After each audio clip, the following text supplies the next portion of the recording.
And we're back. Welcome inside the Let's Not Do This podcast for Wednesday, September the 10th, year of our Lord, 2025. You got the big O, Leon Oliver, sitting alongside two of the unwisest men in America. Down below me, he's like a virgin, still is, Chris Green. And to my left, America's Orioles fan, Scotty Too Hottie. Gentlemen, how are you all? I Fantastic. think I'm Virginity too. is cool. Yeah. How many times Keep have you on said rocking that to it. yourself? Yeah. You keep on telling yourself that. Scotty, how are you, sir? Good. I think I'm actually to your right, but to our No, left. it's on the left on the screen I'm watching back. I don't know.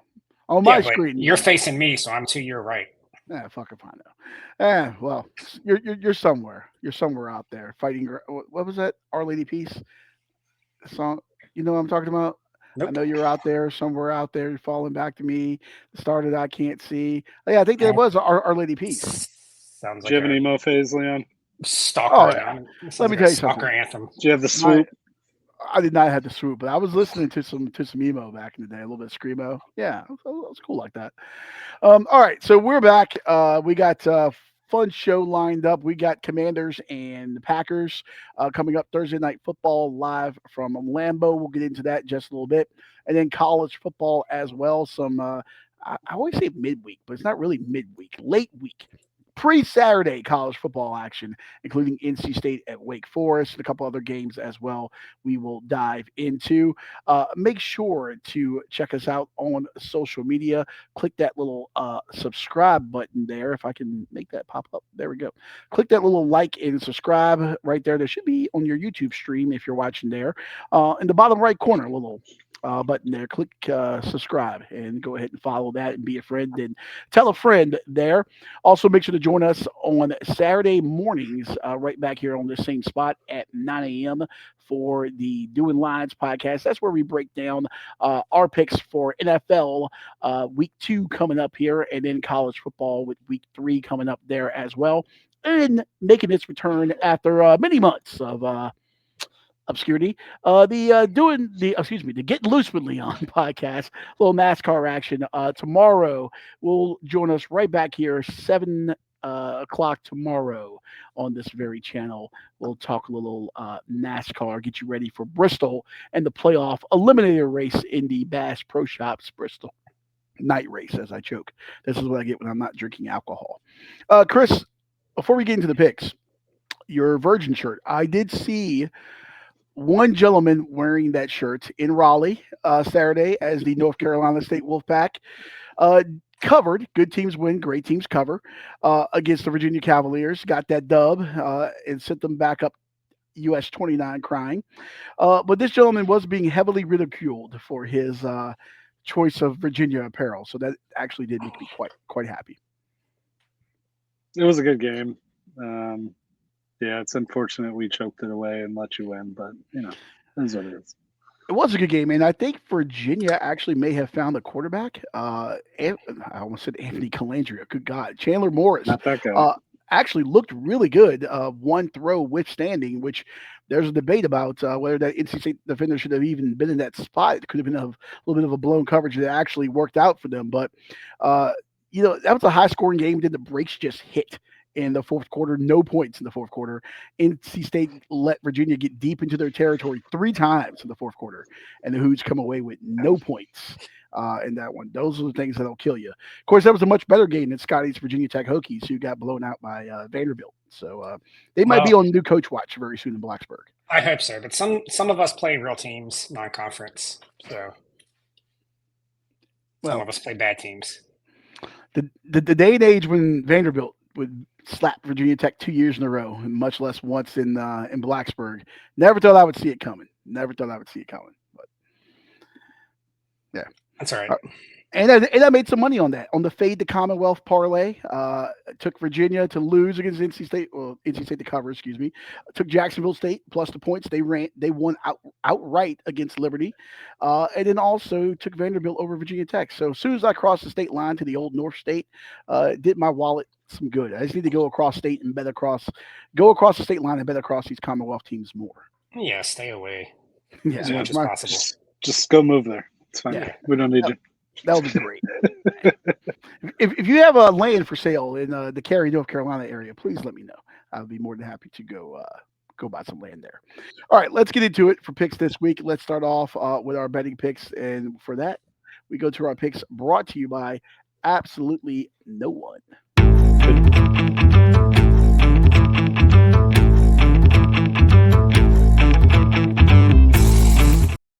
This segment unsponsored, just like this show. If you want to sponsor it, if you want to waste some money, you can send an email to info@letsnotdothispodcast.com. We'll plug you right here. We don't care if it's hair gel. We don't care if it's soap. We don't care if it's condoms. We don't care if it's beer. We don't care if it's Indian food. We'll sell it. Your logo could be either one of these spots. It could Very be true. in Chris's basement. Yeah. Yeah, I'll put a banner up behind me. Yeah, your logo could be up there in the upper left-hand corner that I'm looking at, where our logo is right now. So make sure to go ahead and subscribe and do all that. Send an email. All right, let's get into it. Thursday night football at Lambeau. We got the Washington Football Commanders making a trip to take on the Green Bay Packers. Wait. Don't we What? need to recap last weekend and Oh check yeah, our records? yeah. I'm premature. Scotty, Please. did you have last week's record? What your wife said. Give me a This is second, true. give me a These are all second. facts. These are all facts. See, he wasn't Here we go. prepared. I knew he wasn't prepared.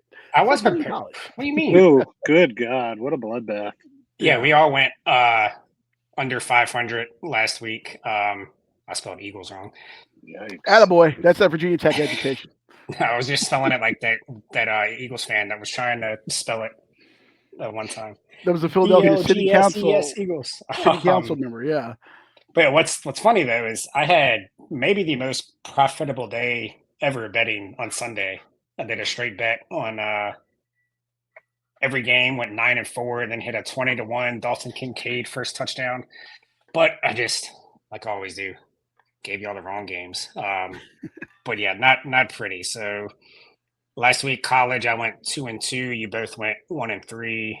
NFL, me and Chris went 2-3. Leon 1-3-1. Got our first push of the season.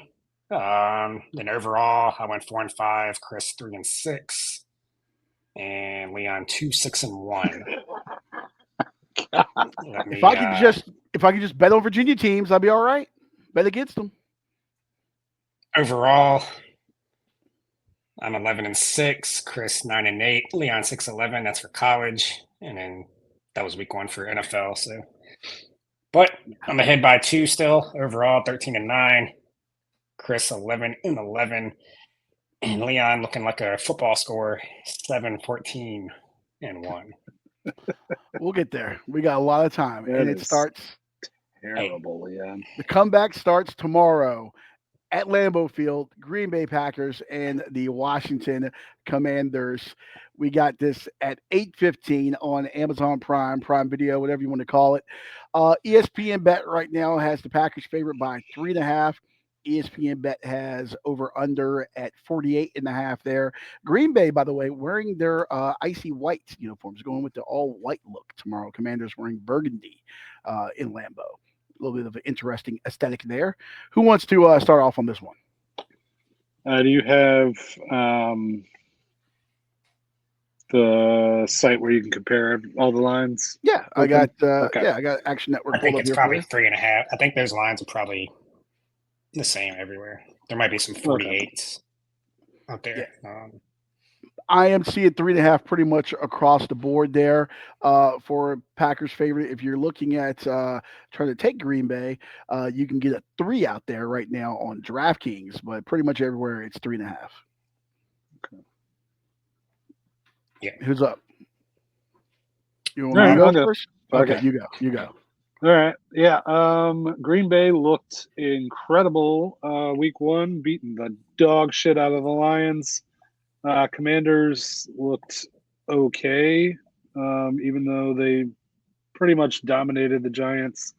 The offense didn't look as good as I was hoping for. A lot of punts, something that we did not see a whole lot of last year. Tressway got his money's worth out of week 1.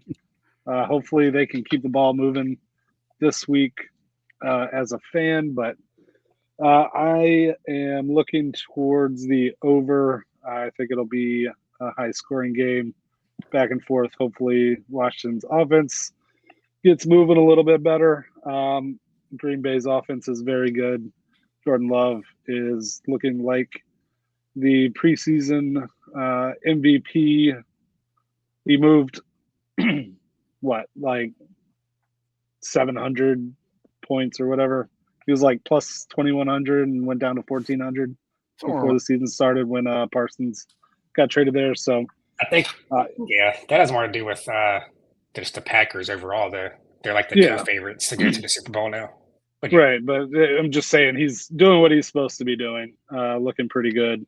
So I think it's going to be a high-scoring game. I am not going to bet against my Commanders, but I think it's going to be a high-scoring game. So give me the over 48.5, unless you can get me a better number. I can get you 48. I can get you 48. Yeah, on All right, yeah, MGM. I will take that. All right, minus 110. Bet MGM over 48 points for Chris in this one. Scotty, what say you? Looks like we are battling because I'm going to take the under 48.5. Thought about taking the 3.5 points, but I can't just bet on the Commanders because it never works out. We've been so bad for so long that I don't really get mad at games anymore. So if I bet on my team and they lose, I'm going to get mad. So I want it to be joy or nothing. So yeah, not taking a side. I do think it's going to be a close game though. But yeah, both defenses looked pretty good last week. I think you're going to see a lot of running from both teams. I think that's what they want to do.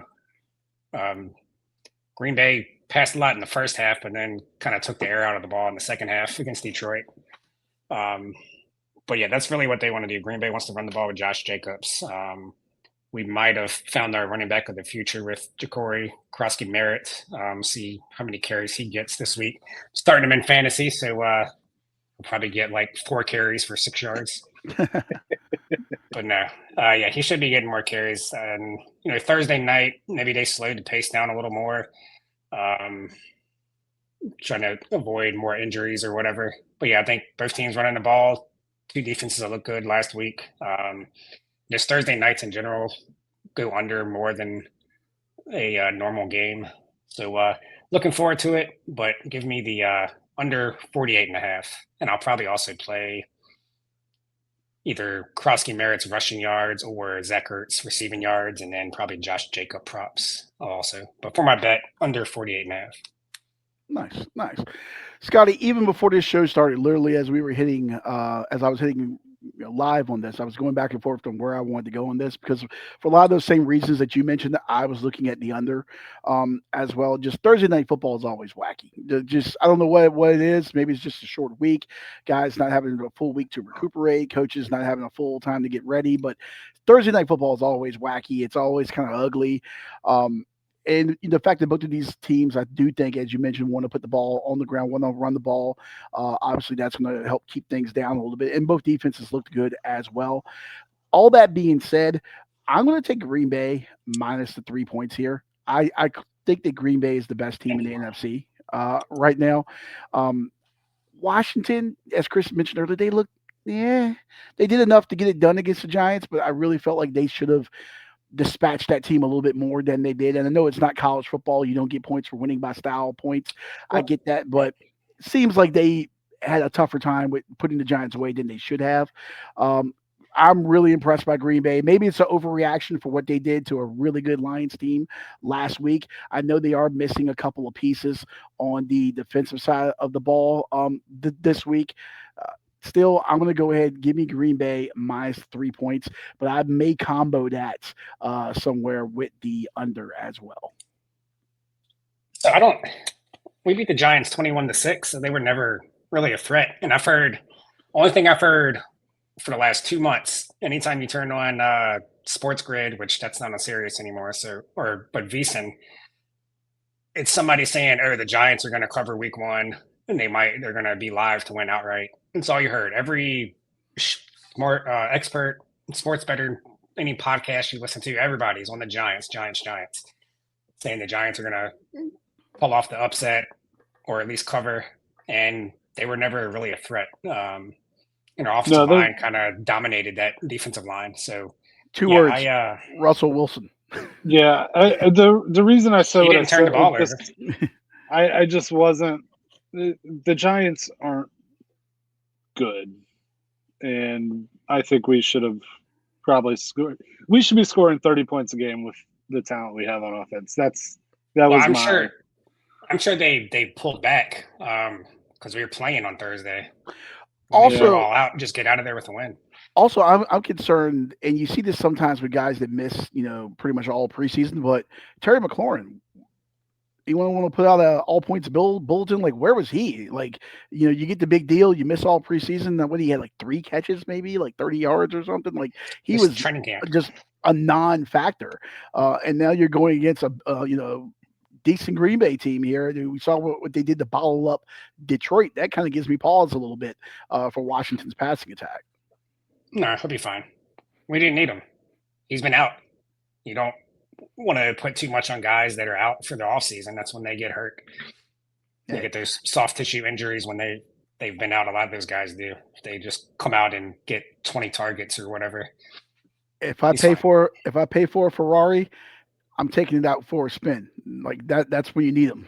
So Wait, I don't know. Are you going to perform maintenance on the Ferrari? Or he's going to let it break down? No. Yeah, you're going to perform maintenance on it. You're going to take care of it, but you're not going to let it break down.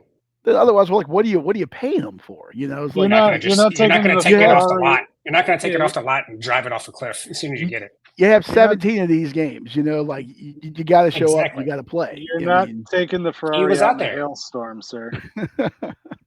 We won 21-6. He was out there playing. Yeah. Who cares if he just didn't put up the non-factor? Yeah. All right. So are you more of a stats guy over winning now? No, I'm not more of a stats guy over winning. I just expected more. And the fact that he didn't do it against a subpar Giants team, then you go against this Green Bay team and you see what they did to a superior offensive unit last week, gives me a lot of concern about their ability to put the ball in the air. To who?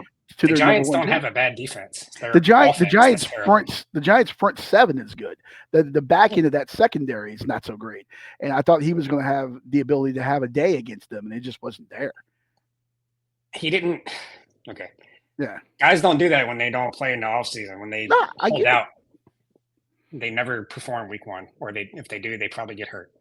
Yeah, and so it gives me concern based on that too, going into week 2 now. So I don't know. Just we're on different sides. I got Green Bay. Y'all on the same size. No, I took Green Bay minus the 3. Yeah, but you said you were going on the under 2, so I'm very happy with my decision. But that's not my official bet for the show. For the show, I want Green Bay minus 3. My own personal thing, I am probably going to combo that. That means Commanders win by double digits if you're on the Packers. I'm coming back. It's got a rough start. I'm 2 into NASCAR right now. I'm coming back. All right, making a move over here. College football tomorrow, this will get the vast majority of my attention, of course. NC State on the road in Winston-Salem, which has been a house of horrors for some inexplicable reason over the years. House of what? House of horrors. Oh, horrors. Okay. Oh, well, I didn't hear the second syllable. You thought I was the Sopranos? You thought I was saying whores? It was a hooah. Yeah. So, yeah. NC State on the road in Winston-Salem, taking on Wake Forest. 7:30 kick on the mothership there tomorrow. ESPN Bet has the Pack favored by 7.5. Over under right now, 52.5. Chris, I already know where you're going to go with this, so you can go ahead and start things off. Yeah, this is going to be the biggest destruction since 9/11/2001. Jesus. Jeez. Hey, and Wake Forest plus 7. Wait a minute. Wait. Did you realize that they're playing on 9/11 before you said that? No, I didn't know. I looked at the graphic. Jesus. Yeah, Wake Forest is going to beat the dog shit out of NC State. NC State's not good. Gave up how many points to Virginia, and Virginia's not good either. So Wake Forest at home, they're going to beat the shit out of them. Book it. But give me Wake Forest plus 7.5 because I need my record to get better. Scotty? I'm actually siding with you for a lot of the reasons not a lot of the reasons. I'm not going to make a 9/11 joke, but yeah, thank you. Is it too soon? God. No, I don't care. You know me, you can joke about whatever. Never forget, guys. Never forget. Yeah. But yeah, like you said, they gave up 31 points to UVA. When's the last time UVA put up 31 against an actual team? And really, both weeks, NC State beat two bad teams. The first game, ECU. I was watching that game. ECU didn't run a normal offense until like the end of the first half, and as soon as they did, they started putting up points, and it was kind of the same thing at the end of the game. They were driving to tie the game up. I can't remember if it was a turnover or just a turnover on downs, but yeah, ECU was right there. If they played normal offense in the first quarter, they probably beat North Carolina State, I think. And then you let UVA hang around. For some reason, they were only 3.5-point favorites against UVA, but I guess we saw why. Yeah, I just don't think they're playing that well. I don't know if I'm going to say Wake Forest is going to win. It wouldn't shock me if they did, but 7.5 points is just too much.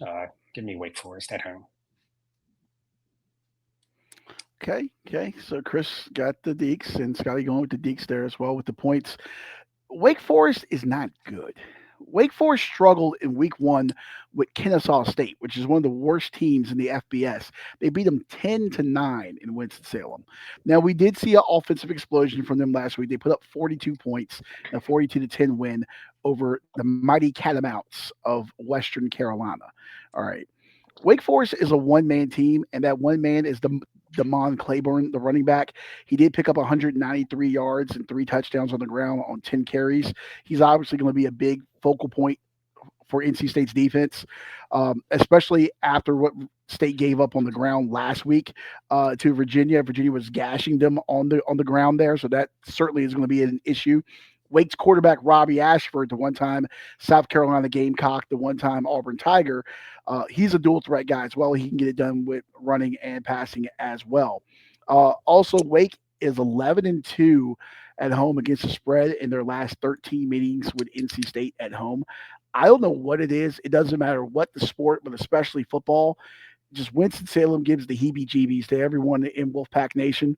CJ Bailey looked great against Virginia. You know, he had 200 yards on the ground, another 44 rushing. He had 3 total touchdowns in that win. Hollywood Smothers went for 140, I think, and 2 TDs to lead NC State on the ground last week. I think both of these teams are going to run the ball. And as bad as NC State's defense is, I'm not confident in Wake Forest's ability to keep pace from a point standpoint to go for this over. So I'm actually going to go with the under in this game. I think NC State wins this game, but I am going to go with the under on this. And taking a look around, I can get this under. Let's see. As I have this shopping this right now, is it 52.5 on the ESPN? I can get this under right now. Yeah, looks like that's the best number. I thought I saw it higher somewhere else. Once it came down. So yeah, give me under 52.5 points in this one. But I think the Wolfpack wins straight up. I do think Wake probably covers though, but give me under 52.5. Yeah. Also, NC State is going to Duke, and this is their first away game. So you've barely beat 2 bad teams at home. Now you're going on the road, and you got a look-ahead spot against Duke. Yeah. Let me tell you something. I don't know if Duke is anyone's look ahead, even though State's dropped the last 2 games overall in the series to Duke. I don't know if Duke is anyone's look ahead, especially when you played East Carolina, UVA, and Wake Forest. I think Duke might be a look ahead spot. You just got to play the games on your schedule. You know. Also, there's going to be a sizable amount of red in Winston-Salem for this one on Thursday night. So we'll see. But yeah, give me the under on this one, under 52.5. Coward. All right, next up here. Colorado at Houston. Ryan Staub getting his first career start for the Colorado Buffaloes on the road, taking on former Texas A&M quarterback Connor Wegman and the Houston Cougars. That's Friday night, 7:30 p.m. on the mothership there. Who has this one on their card? I do, and I'm taking the points with Colorado. Part of the reason is you mentioned Staub getting a start here. Dion is not afraid to bench his 2 highly recruited quarterbacks for a guy that's been there for a couple of years that nobody really knows about. but he came in last week and played really well. It was against Delaware, but still, he outperformed the other two guys. I think they're probably still going to use Salters some, maybe even get the other 5-star quarterback they had to come in, Julian Lewis, I think it is. Yeah, but yeah, it just tells me that they're not going to. He's trying to win no matter what. He's putting in this quarterback nobody knows. I don't think Houston's been that good. They played Rice last week. They won 35-9, but it was 7-3 at halftime. And I think it just kind of got away from Rice because they're Rice in the fourth quarter. Hey, don't you downplay the Bayou Bucket, okay? Underrated rivalry game, sir. Sure. But Houston is like a poor man's Georgia Tech, the way they play, I think. And Colorado was in that game with Georgia Tech. Was that week 0? Or was it week 1? Yeah, it was week 0. Yeah. Could have very easily won that game. Yeah. Georgia Tech at the end scored a late touchdown to get the cover, 1 by 7. But yeah, I think Colorado is kind of under the radar all of a sudden. You know, they're losing. Nobody's really talking about them now. I think that might be a good thing for them. And this opened at 2.5, and then it got bet up to 6.5 at one point. Now it's back down to 4.5. So I think there might be some value in Colorado now. I think Colorado wins, and I'm taking the 4.5. Nice. I'll jump in here on this one. I didn't pick this for the show. I thought about it for a little bit there, but yeah, Houston, they've only allowed 1 touchdown all season, and they've been really good getting off the field on 3rd and 4th down under their new defensive coordinator, Austin Armstrong. They do have a few injuries. They're down a couple of receivers, I think, and a couple of running backs as well. So I'm not sure how much that's going to play in. I'm not going to lie to you. I don't know a ton about the Cougars this year. Should be interesting home field environment, though. I think it's TDECU, Texas Department of Education Credit Union Stadium, I think it is. You know, with Dion coming to town, the Coach Prime and all of that. So I'm sure Houston's going to have a lot of recruits there. You know, Friday Night Lights in Texas with all that stuff there. I'm sure it's going to be a decent home field advantage for them. But give me Colorado plus the 4.5 in this one. If I was picking this for the show, I am going to bet this as well. I think this is probably a close game, maybe like a 21, 19 kind of win for Colorado. Probably ain't going to be the sexiest thing in the world, but yeah, give me Colorado plus the 5.5. I agree with you. 4.5. I mean 4.5. Excuse me. I agree with you. But yeah, you mentioned their defense. They played Stephen F. Austin and Rice. Yeah, which I think Rice is a triple option team, right? I have not watched Rice this year. I think they are. Yeah. I think they only threw like 10 passes. So, yeah, totally different offense they're about to play. Chris, do you know where Houston is? It's in Texas. It's in Houston. Okay. I just want to make sure that you're awake over there. You got any thoughts on this one? I have 0 thoughts. I have not watched either of these teams. Attaboy. Attaboy. I have 0 thoughts. I did not know this was one of the games. Oh boy! Once Scotty said he was taking it, I immediately blocked it out of my mind. There we go. All right, so Colorado and Houston there. Scotty going with the bus plus the 4.5. All right, next up we got Noah Fafita and his Arizona Wildcats hosting Avery Johnson and the Kansas State Wildcats. It'll be a wild time there in Tucson.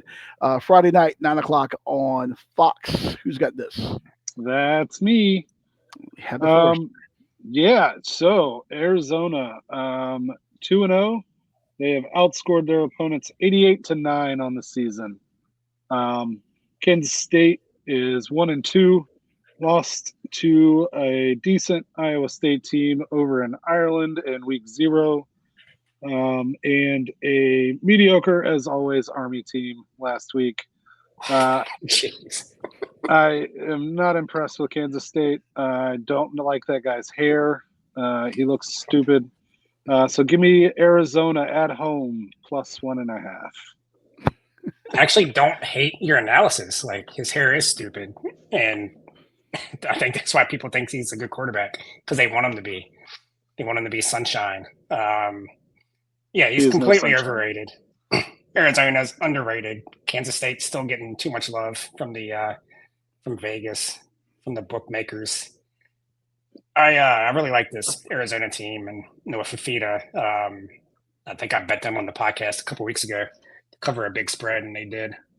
Yeah, Arizona's going to win. Okay, okay. Arizona has a couple of former K State Wildcats on their roster too. They got a safety Gunnar Maldonado, and I believe their wide receiver Trey Spivey as well came from Kansas State and actually scored in the last game too. So a little bit of the emotional intrigue on that one there.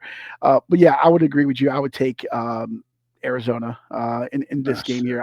I'm not super impressed with Kansas State and Avery Johnson.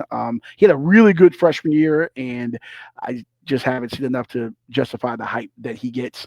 And this K State team just has a lot of I don't know. I just feel like there's a lot of negative vibes around my team. I can't describe it. You know, the Like whole the thing with his Dolphins. with his dad and his brother fighting, and then you Oh go yeah, out and you lose the Army. And hey, Chris, you can denigrate Army, but that team won the American last year. I know they got surprised by a really good Tarleton State team in the FCS, but that's not a game Army should have lost. And it's always tough to play against a triple option team. But yeah, I'm just not super impressed well, with it K State. shouldn't be. If you're a really good K State team, you're supposed to be physical enough just to blow all that shit up, but they're not. You got to play smart And assignment did the football. I think the girl that moved Florida up 2 spots in her AP poll made this line. She Yeah. was going from the preseason poll and not even watching the games. Yes. Oh my And I'm God. not woman betting because I don't do that. But did you see her explanation?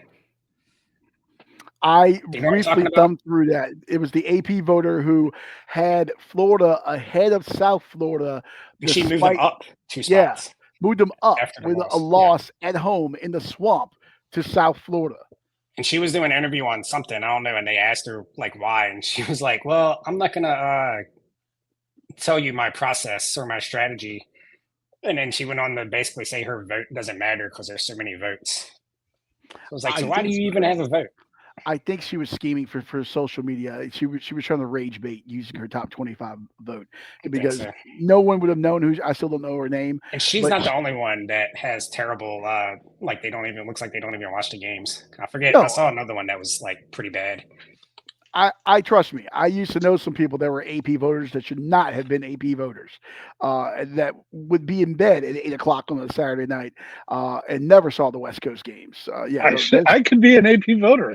But That's that was another crazy. thing she said though. She was like, I don't know what game she was covering, but she was like, yeah, after the game that I covered was over, I went to bed and woke up early. It's like, oh, you weren't like watching the rest of the games? Like, just box score voters. Box yeah, score, and you see the well, not All even name. you that. gotta do is You watch vote. fucking Sports Center the next day and see how bad Florida looked. Sports Center, did they show sports? Is it just like did LeBron tie his shoes and is Caitlin Clark having Cheerios? Did they talk about sports on there? Oh, Angel Reese had popcorn. Breaking news on Sports Center. Yeah, yeah, that's a great show. Yeah, really good. Shut Yep. the fuck up. Sponsor us, ESPN. Yeah. Yeah. All right. Moving on over here. Let's go to my pick. I'm very intrigued by this. 10 o'clock on Big Ten Network because I'm a degenerate Friday night. Who else is going to be up watching this game besides me? Oh, I will. You Sure. got Nico Iamaliava and his 0-2 UCLA Bruins hosting the Lobos of New Mexico. New Mexico, by the way, led by first year in Albuquerque, Jason Eck. Who is Jason Eck? He came over from Idaho.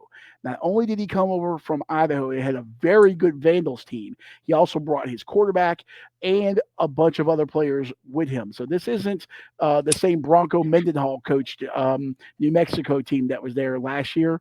UCLA favored by 15 and a half there.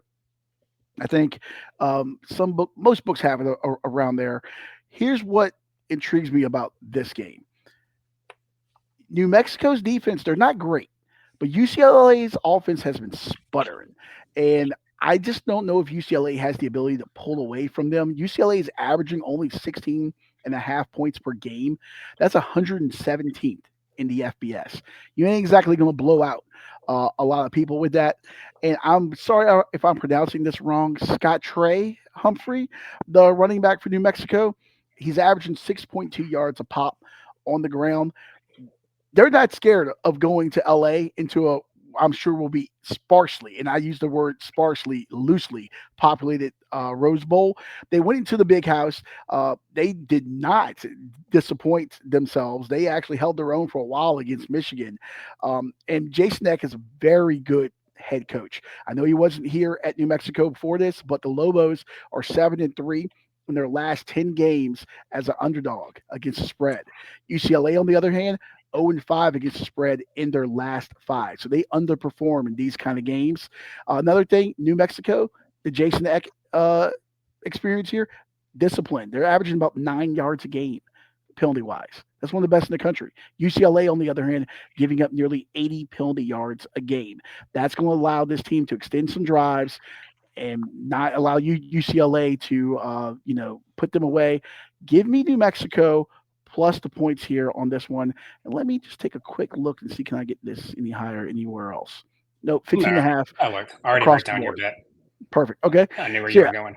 you knew where I was going. So yeah, give me the Lobos plus the 15 and a half. But I will say this, don't be surprised to come late in the fourth quarter, New Mexico has a chance to steal one in Westwood. Just putting it out there. Yeah, I think I agree too. I will say whatever UCLA's stats offensively might be a little skewed because Utah is damn good. They're going to make a lot of teams look like that. But even last week, Nico looked a little better, but still not great against UNLV, who has a terrible defense. I just needed 2 more points from in that game to hit my over. But yeah, maybe UCLA wins it. It's going to be a close game, I think. Either way, it's way too many points for a UCLA team that hasn't looked good yet. Yeah, I agree. Okay, Chris, any thoughts on this one? Yeah, I'm on the fade UCLA train. Oh well, fuck me.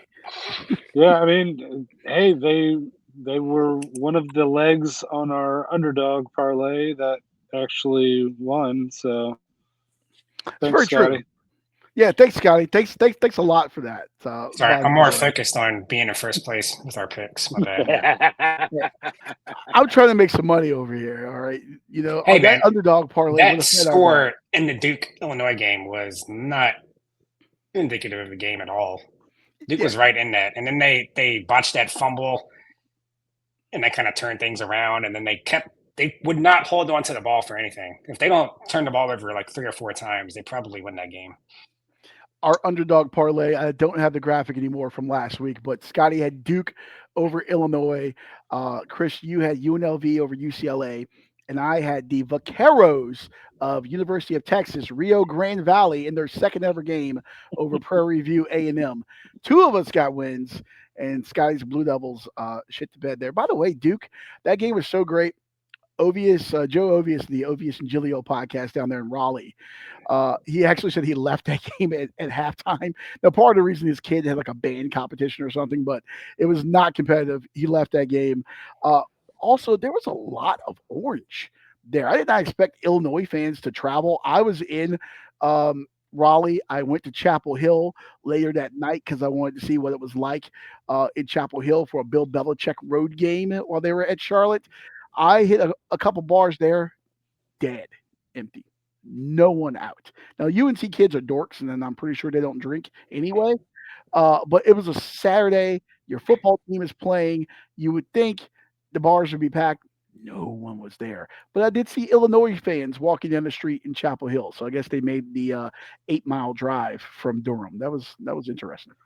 Illinois fans have something to watch this year. So they look to be a very sneaky good team. Should be at the top of the standings for Very most of the year. typical Brett Bielema team too. Just looks just like when he had things rolling there for a little bit at Wisconsin before he made that ill-fated stop at Arkansas there. So, all right, well that'll wrap things up from a picks standpoint. Once again, make sure to join us right back here Saturday morning, 9 a.m. for doing lines. We'll break down the biggest college football games of the week and also NFL action as well. And then of course I'll be right back here, same channel tomorrow at 7 p.m. as we do Getting Loose with Leon, breaking down the Bristol race, Bristol night race there, the cutoff for the round of 12 for the NASCAR playoffs. Before we get out of here, I know you guys don't really watch NASCAR, but any thoughts you guys have for the Bristol race? Is there a pick that you guys want to put out there? I really like Mark Martin. Oh, that's great. Mark What, what, Martin. That does was hit my that my favorite driver back when I watched NASCAR when I was a what, kid. what do you want, Chris? You want Dick Trickle? thing. Jesus, what a Yeah. name! Yeah. You know what? I was going to say, I think Dick Trickle is no longer with us, if I remember correctly. Oh, we're Yeah. gonna play. Is he dead? Yeah, no, I'm not going to do that. I think it was actually a sad circumstance now, as I say it out loud. So I'm going to stay away from Yeah, that. didn't he die like 10 years ago? Yeah, but I think he may have Too soon? did it, 2013. He did was it 71. himself, if I remember correctly. So yeah, Yeah. we'll stay away from that. I have no idea. If you give me some odds, I'll pick somebody. Joe Gibbs. Who's a Joe Gibbs driver now? Denny Hamlin, Christopher Not Denny Bell, Hamlin. Chase Briscoe, Who was the second guy? Christopher Bell. Yeah, Christopher sure. Bell's good. I'll take him. Yeah. 3 wins on the season already. He is a king of the concrete. He does love that concrete surface there. So you'll get my picks for that, including a very interesting long shot that I have this week. So make sure to tune in tomorrow for that. So you said it's the cutoff. Let's dive into this and explain it to the viewers right now. You said it's the 12-man cutoff. So it's Yes. going down to 12 after this week? Yes, going down to Okay. 12 after So this week. who is in it still? Well, everyone's in it unless you've won like of the 16. I don't have that in front of me here. I wasn't prepared to talk NASCAR. Well, you're the one that Yeah, brought let's it up. not. Dick Yeah, cheese. let's not do a full dive in the NASCAR. All right. Yeah. Can I bring Well, up we'll get into playoff scenarios tomorrow. All right. JJ McCarthy getting the NFC Player of the Week? You have the Are you floor. kidding me? What are we doing? His stats were terrible. The refs bailed him out on 2 of his scoring drives, gave him a bad roughing the passer call and a bad pass interference call. He was pitiful in the first half.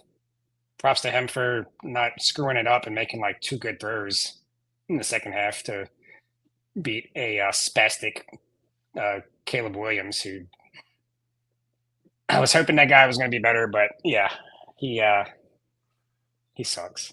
He had that good first drive, and then and it's not even his reads. Like he was actually going through his progressions and making the right read, and it was like he panicked when he saw the read, and he would throw it like 30 feet over their head. Like they had that DJ Moore touchdown that probably would have been a difference in the game. Just overthrew it. Yeah, so I'm not confident in him anymore. But yeah, how do you give him the NFC Offensive or Player of the Week? He didn't really do much. I mean, did you not just say earlier that it was about is it about wins or is it about stats? The Player of the Week is about stats. Hey, I'm just kid goes out there, first career start. What they put up 21 points in the fourth quarter, I believe it was, that they put up. To get the win there against Chicago coming from behind. I mean, yeah. Yeah, I fell asleep at halftime, but what I saw, he looked just like he did at Michigan. Not great. Very good at handing the ball off. That's about all he should be doing. Maybe a little scramble here or there. I don't think he's a good quarterback. Yeah, we'll see. He did look better in the second half. He was horrific in the first half. By the way, so we'll see. From a fantasy standpoint, Adam Thielen, where were you, sir? I thought coming back to Minnesota, and especially with Jordan Addison being suspended, he would kind of fit right back in to that offense. Gotta have somebody to throw it to him. He was non-existent, sir. He's 95 years old also, so. That's very true. That's very true. And he was never the most athletic guy, so he's probably running like a 5-second 40 right now. Oh my let's God! Talk about who did get a win in fantasy this week. Wait, before we go to that, real quick here, did you see the video that of Raiders camp before Amari Cooper retired? No. Yeah, there's a video. There's a video going around of like Cooper going through a drill, and I mean it literally looks like your high school science teacher, like going through. I mean, he looked. Did it look like James Winston doing drills? They look like who? Jameis It Winston looked doing drills. Jameis. it looked like Debo when he was fat the first week with us. He's not fat anymore. But yeah, Did that man just like cut weight? Did he just go UFC style, lock himself in a room, put on a Martin Lawrence like sweatsuit and go for a run or something? Like what did he do? Yeah. Because yeah, He took off the fat suit like James Harden. is that what he got himself out of San Francisco and then just remember? Oh yeah, I got to take off the fat suit. So but yeah, Exactly. talking about fantasy. So I had Worthy going against Williams, so I figured I was done. And then I had a shot, and then all of a sudden, the projections, I was going against Aaron Jones and somebody else, Hawkinson. And second half, all of a sudden, I'm like favored, like 59%. So all I need is not for Aaron Jones or Hawkinson to get a touchdown, and I win. Fucking wheel route to Aaron Jones.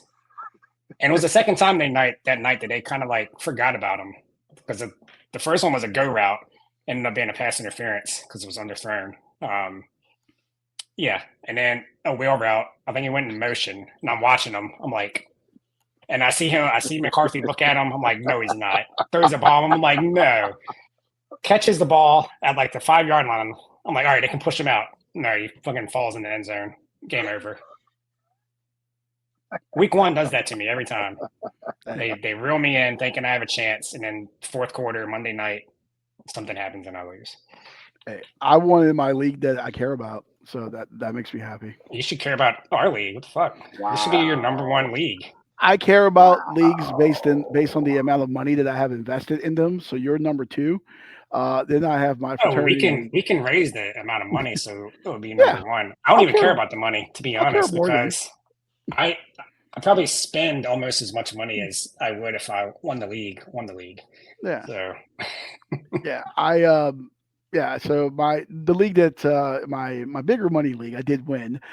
Then I have a league which I won't mention out loud here in just case they're listening. That I have I've let my wife manage that team. So that one's probably Well, your best team. no, we we actually drafted your got team. the shit kicked out of us last week, so we got that going for us. Yeah, we had to draft your team, and you got an A plus for that. But Did me a lot of good. Yahoo's grades don't translate because They I don't won by grade your 50. they don't grade your team. Yeah. They grade projections, which Yeah. is all algorithm. It's stupid. So. All right. But Well, anyways, yeah. speaking of stupid, it's stupid for me to sit here with my stomach growling. So I'm going to go get some food. We'll join us Shocker. back here. Hey, eating lean and tree. I got to get my protein, man. Got to get my protein. Join us back here tomorrow as I try to make some more money to buy more protein for the Getting Loose with Leon podcast. 7:00, we'll preview the Bristol night race, the Bass Pro Shops Bristol night race with my So you're surprise going live long tomorrow shot night? winner. Yes, live tomorrow night, Oh 7:00. shit! Right Maybe here. I'll pop in. We'll go there and we'll break that down on the concrete there at the world's last great Coliseum. So until Give then, me make the sure to link. join us. I'll do that. Make sure to join us back here Saturday morning, 9 a.m. for doing lines. We'll get you ready for week 2 of the National Football League and week 3 of college football. Until next time, aloha means goodbye.